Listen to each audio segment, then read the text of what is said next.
ეხა გვეუბნებიან, რომ ყველაფერი კარგად არის, მარნეულში სადღაც დაიჭირეს ადამიანი და ყველანი კვამოფილი უნდა ვიყოთ.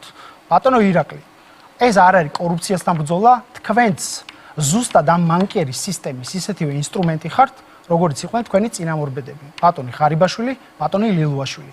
აი ამ ტელეკომპანიაშიც რო ვზივარ ახლა, იცით პოლიტიკური კორუფციის გამოვლინება რა არის, ბატონო რეზი? როდესაც თქვენი ტელეკომპანია წლიდან წლამდე მუშაობს ზარალით.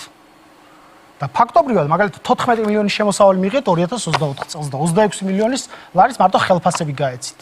და დავალიანება სახელმწიფოს წინაშე გააქვთ რამდენიმე მილიონის. და როდესაც ადამიანები 5000 ლარიანი ჯარიმის გამო იხრჩობიან, ცრემლებით იხრჩობიან, მათ შორის პირდაპირ მნიშვნელობით, რომ ვერ ახერხებენ ამის გადახდას და ყადაღების ქვეშ არიან, თქვენი ტელეკომპანია რატომღაც ფუნქციონირებას აგრძელებს.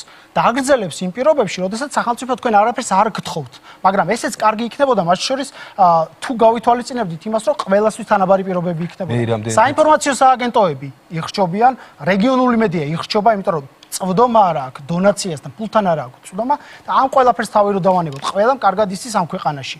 საიდან ფინანსდება კონკრეტულად თქვენი ტელეკომპანია? ჯორჯიან მანგანეს იმის ფული არ აქვს, რომ 2000 მუშას გადაუხადოს და გაათავისუფლოს სამსახურებიდან. მათ შორის ბატონო ირაკლი თხოვნა გადმომცეს და მინდა რომ გადმოგცეთ თქვენ შეხვედრა და დებატები უნდათ ამ ადამიანებს. თქვენთან და იმედია პასუხს დააბრუნეთ ამასთან დაკავშირებით, მაგრამ სამწუხაროდ აქვს იმის ფული, რომ თქვენს ყოფილ დირექტორს მაგალითად 9 მილიონი გადაუხადოს ერთ წელიწადში ხელფასი. ეს არის პოლიტიკური კორუფცია ბატონო რეზი და დასრულეთ. რაც შეეხება სახელმწიფო ვალს, რამდენადაც მე ვიცი, ვალის რესტრუქტურიზაცია მოხდა და ჩვენ ვიხდით ამ ვალს ნაწილ-ნაწილ ყოველთვიურად. რაც შეეხება თქვენს მოსაზრებას, რომელშიც კითხვებიც იყო, ბატონო ირაკლი, თუ გნებავთ ამ კითხვაზე, უპასუხეთ, ჩვენ არ გვაქვს კითხვების რაუნდი, მოსაზრება კითხვები გქონდათ, იმიტომ რომ მიმართეთ, თუ გაქვთ სურვილი, შეგიძლიათ უპასუხოთ და თუ არა, კი ბატონო. ბატონო ლევან